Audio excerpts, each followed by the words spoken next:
বলেছে হাইয়া আলাস সালাহ, শুনেছি কিন্তু সাড়া দিতে পারি নাই। কতবার আল্লাহ পাক বলেছে বান্দা আমাকে ডাক, আমি তো ডাকিনি। বান্দা এটা কর, আমি তো করিনি। বান্দা এইভাবে চল, আমি তো চলিনি। এইরকম হাজারটা আদেশ অমান্য করার পরও যেই রব দয়া বন্ধ করে নেই, রিজিক বন্ধ করে নেই, রহমত বন্ধ করে নেই, তিনি আমাদের রহমান রহিম। সুবহানাল্লাহ। তো মুমিন বান্দারা আফসোস করে না, আপত্তি করে না, ওনারা অপেক্ষা করে রবের হুকুমের।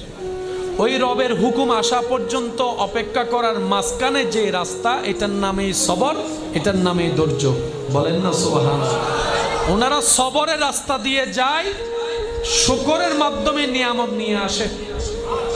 সেজন্য আল্লাহ তাআলার প্রিয় বান্দা যারা হয়েছেন, হবেন, সবাইকে কষ্টের ভিতরে যেতে হয়। এটাই বিধান, এটাই নিয়ম। এখান থেকে